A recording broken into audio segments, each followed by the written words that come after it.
Hey there, Eagle Force fans. Today we got another trio of figures. As you can see, these are some of the newer style packaging that are in little boxes, and as they say at the top, they are from the world of Eagle Force. They are none other than The Blade Cuts Both Ways. And as a quick disclaimer, Fresh Monkey Fiction did send me these figures for an early review so that I could show you all what these figures look like. And if you decide you like any of these figures and want to pre-order them, you need to get over to BigBadToyStore.com because that's the only place that you can pre-order these. These are expected to be out mid to late May, and once they actually release, some of these might sell out because these don't have a very high production run, and when they sell out, they most probably will actually be sold out. Anyway, now back to the good stuff, and that's these figures. So we've got three figures here. We have Mr. Frank Walsh, which is figure 1. Yes, these are numbered boxes.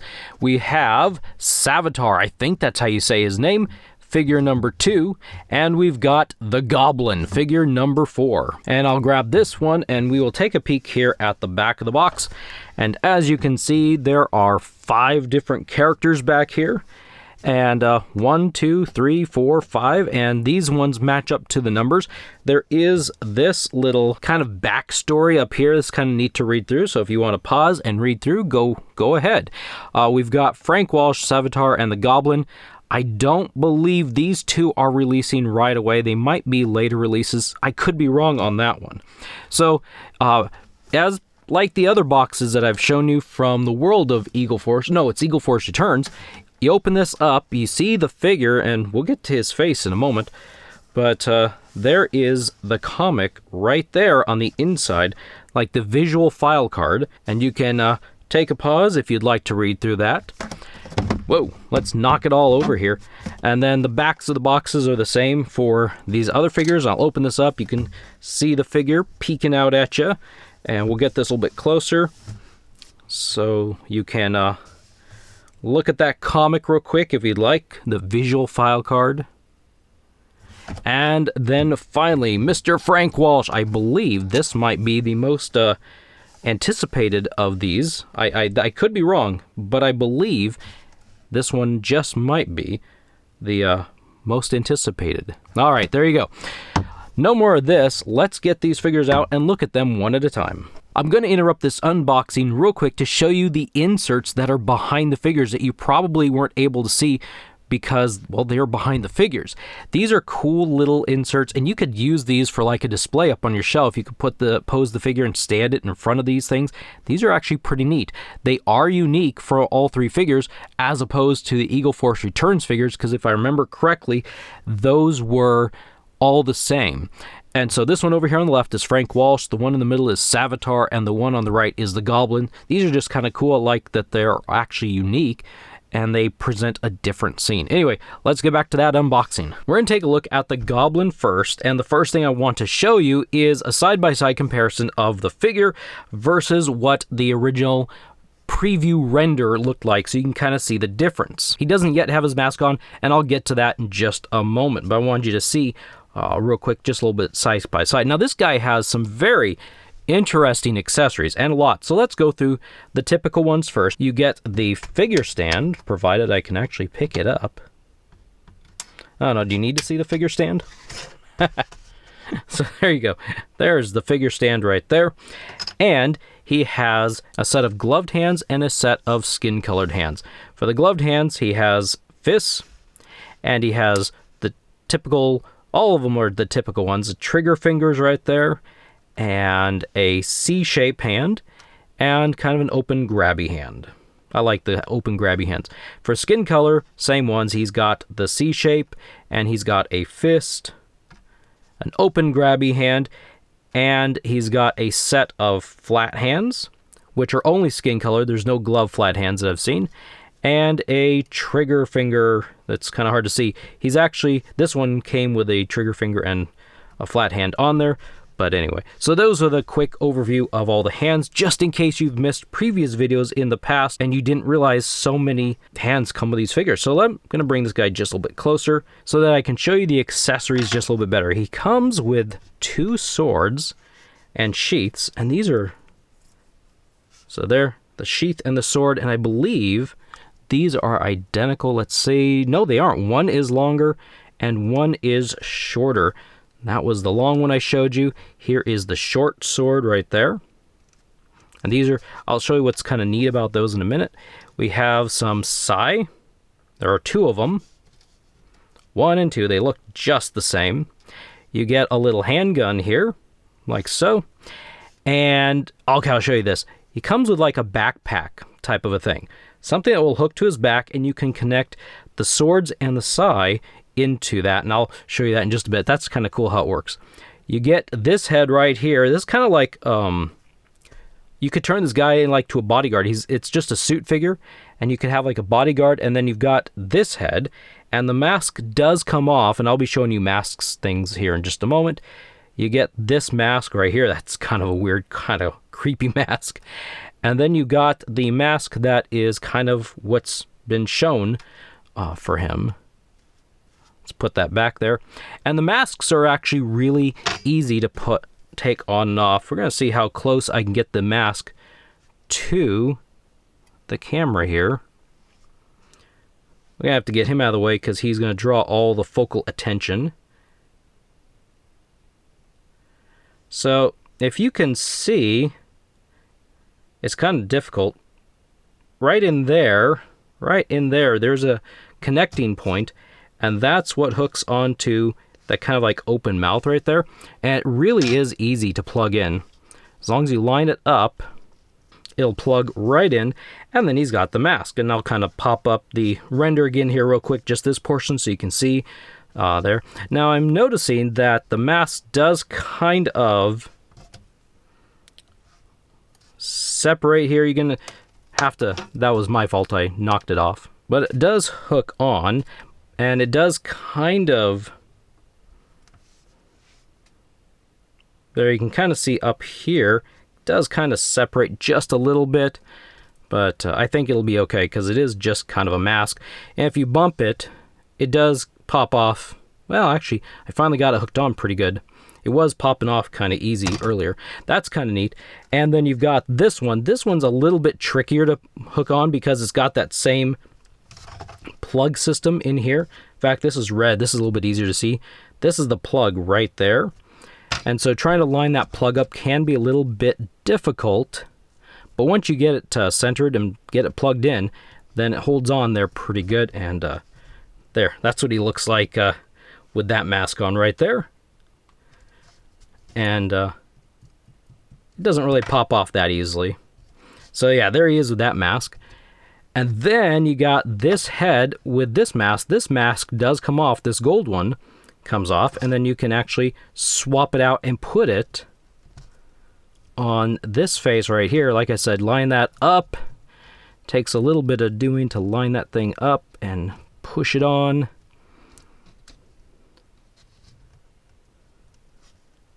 There. And then once it's on, and then you've got this gold mask on. That's kind of cool. And so again, you can also use this head with the green mask. You can, anything that has this little gap here in the face, you can swap it out. Let's check the heads, showing what the different heads are actually. What I can do, this is what he looks like as, I would say, kind of like a goon henchman maybe. And we'll get this head off if we can. And then we'll get this head on, something like that. And we'll hook this mask back on so it doesn't look like he has like this gaping hole in his face, so you kind of get an idea. So it's like a younger version of himself with hair, as opposed to, I don't know, is this an older version without hair? I'm not sure. So yeah, you get the idea. And we'll go ahead and slide this back on, and probably just for the sake of the rest of this video, so he's not like looking weird, we'll just slide this mask on here so he's got something covering that area. I think it looks a whole lot better. So, okay, now this is neat. We're going to stand him here, and going to get that backpack thing that I was telling you about over here. This little like weird, odd Mickey Mouse of sorts. It'll plug right into his back, and I'll have it sideways. That's not how it goes. But the two swords go in here, and then the side go in there. So I'll rotate that around, and I'll show you how those plug in. I think this is really cool. that he can actually hold like this gear. Now he doesn't have a holster that I've seen. I'll slide that in. Well, I guess he doesn't need a holster. He can just carry that. And then he can carry all of his stuff right there. That's really cool. And this is how he looks from the front, so you can see all that stuff. I think that's actually pretty neat, that he can hold all the stuff. And then when you're not having this in use, it can just all stay stored in that. And these swords can slide out of the sheaths and everything, and the sheaths can stay in there. We'll just add this right here, little handgun right there, and that's what he looks like. Don't mess with. Actually, I don't know what he would sound like, but anyway, I'm kind of curious. Could you just like? Nah, you can't really put that on there because it doesn't have the plug. I was kind of hoping it might stick on there. Articulation-wise, this is a standard Eagle Force figure. This is his articulation's normal. Arms rotate all around. You lift his arms up. Because this is kind of a suited figure, his range of motion's pretty good. The splits maybe not so great, but he can sit really well. He has a thigh rotation, double pin knee. He's got, okay, because this is a suited figure, he's got this ball joint that's up in the leg. Again, I've said before I don't like. You can rotate, you can pivot, and you can hinge. So how well can he hinge? Like, how far can he lean back? That's about as far as I can kind of get him to go back. And if we go forward, that's about as far as he can go forward. Rotation, the ball joint that's there at the waist, and I just popped his leg off trying to rotate him. The coat does make it a little bit difficult when you're wanting to grab the figure to rotate it. You want to make sure you don't actually grab the coat to rotate, and then you can rotate him, no problem. And so yeah, pretty good articulation. I like this. I think this is pretty neat. We'll put his storage rack, we'll call it the storage rack, back on his back.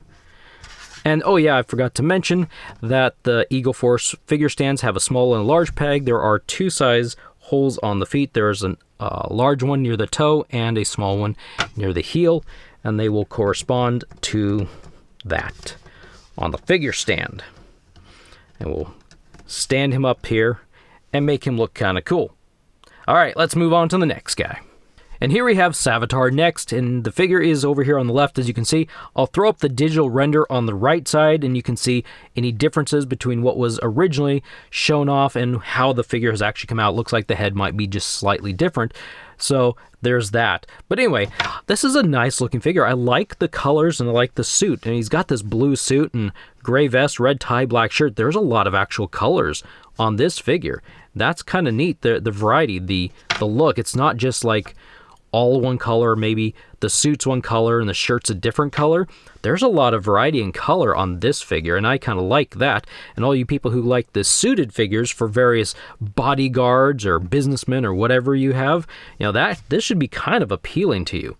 So we will jump in and take a peek at the accessories, and I will save your minutes or seconds of life. He comes with all of the exact same hands as the Goblin figure came with, so I won't show you all of these hands, but let's get in and show you some of this other cool stuff. He's got this gun right there. That's looking pretty cool. You got that kind of a shiny silver with brown on it. I like this. This looks like a pretty standard. Is this a bad guy or a good guy? I'm not sure. I'm thinking he's a bad guy, so it looks like a pretty good bad guy gun, right? And he's got this handgun, which has, again, silver, and it looks like a black handle. And we don't need that anymore. He comes with the same little mechanism that the Goblin has to store all of his goodies on his back, except for this one doesn't come with sai. It comes with just some swords, so that's all you would need this for.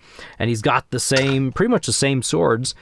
They're just in a different color. Instead of a black and... Actually, it was just black. This is a red-handled. You pull it out. Looks pretty nice. I like swords. Swords, I think, are pretty cool for...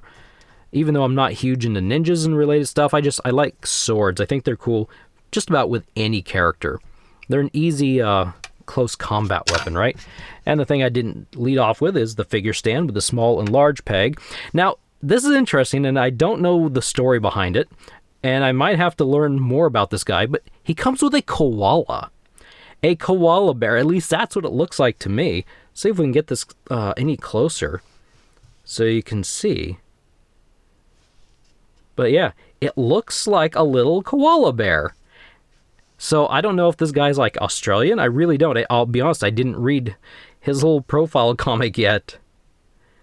It's so cool. I like this little koala bear. I think that's pretty neat. We'll bring this guy closer because next we're going to do some head shots, so to speak. Get him to stand on a new surface now.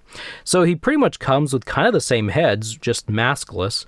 You get this head. It's kind of like a bodyguard head, so you could swap it out and have some bodyguards or some tough guys or whatever. And he comes with this head, and I'll be honest, this kind of makes me think of Spock. I think it's the eyebrows and the hairdo, but I think that's kind of funny there. So real quick, I'm going to, well, we'll see if it's real quick.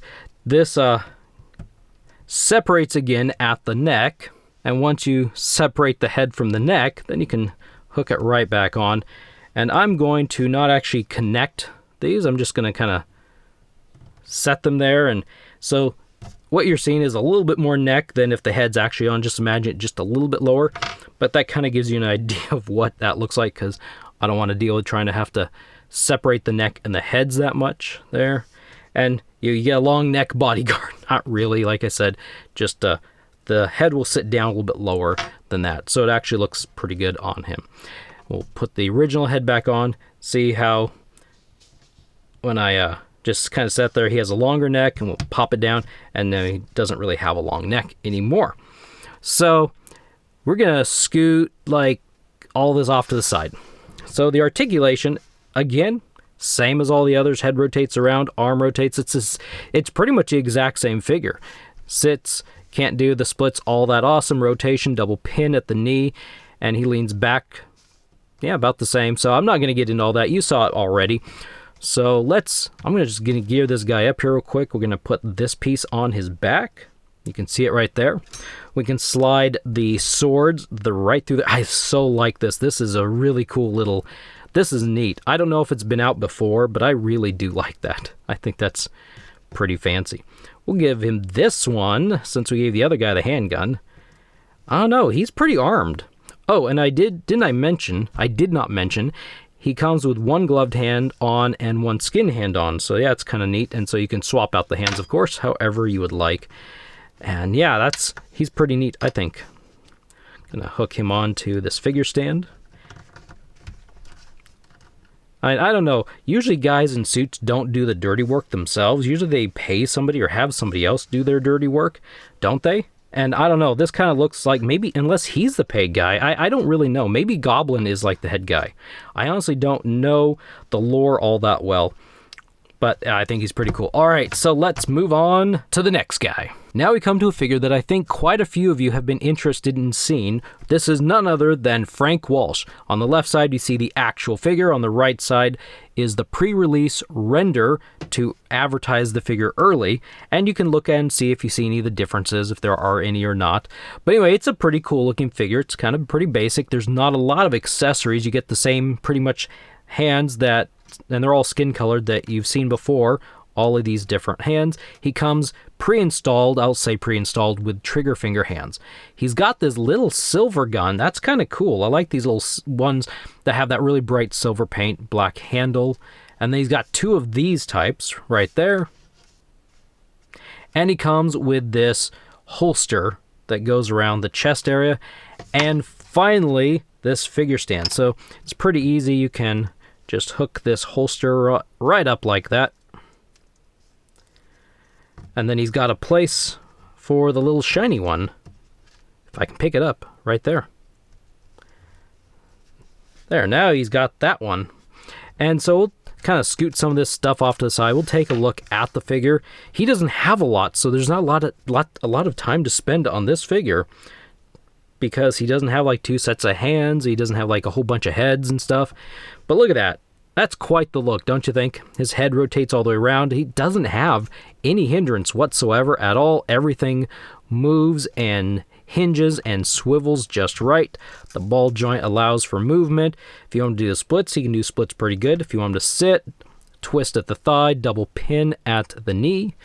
And if you want him to lean back, you can go back about that far, and you can go back forward about that far. So pretty good. I mean, it's a neat looking figure. Just in of itself, it's a pretty cool. And of course, we got to put these here. We got to give him these real quick. It's kind of a, Would this be a signature look? I don't know. Let's do something like that.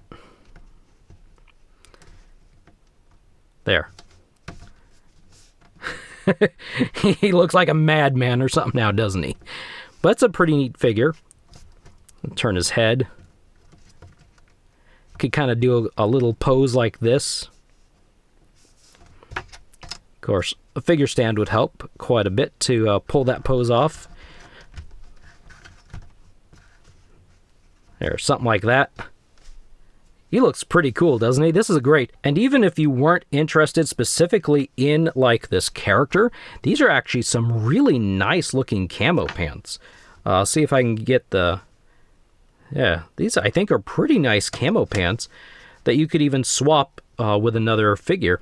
You could swap out the chest or something, but I think those are pretty cool. You got this little design that's right there on his shirt. I'll be honest, I'm not exactly sure what that is. It's like a creature with some like claws and almost looks like a bat, like a yellow bat with teeth and... But there you go. There's a better look at the face. But yeah, like I said, there's really not a whole lot to do with this guy because he doesn't have a lot of accessories and he's just a straightforward figure and he's pretty cool. So let's get him right there. We'll bring in Savitar real quick and the Goblin next. And the Goblin wants to kind of fall off his figure stand, so I guess we're going to have to take a chance and go standless. Maybe. There we go. So here we have these three guys right there. This is the trio from the Blade, cuts both ways, and if any of these figures are interesting to you and you want to get your hands on them and you don't want to miss them, then head over to BigBadToyStore.com where it's the only place you can pre-order these figures. As I said earlier, these are short-run figures. Well, they're limited in the fact that once they're sold out, they most likely won't be printed or produced again. I said printed as if they're like a leaflet or something, but they might not be made again. So if you want them, I'd get in and get those pre-orders because they might sell out. And the ones that sell out, yeah, they might be gone. So anyway, hope you enjoyed this sneak peek at these three figures. I think these are actually pretty cool. I would have to say if I'm rating my favorite, oh, it's a tough one. First is between these two guys. I kind of like this guy for a very specific reason. It's probably the same reason most of you might like that figure. But I really like the colors on this guy. The suit, the blues, the gray, the black, the red, the colors on the suit. I would have to say he's he's kind of, man, if I could, this isn't hard because I love this mask system. So maybe I would take the head off of this one and put it on this one and give this guy all the masks because I like the colors. And then I like this. I don't know. This is hard. This is just a pretty standard black suit, so I don't know. I would probably switch the heads over here and just kind of play around with that. That's kind of fun. Anyway, thank you for stopping by and watching. I will see you next time.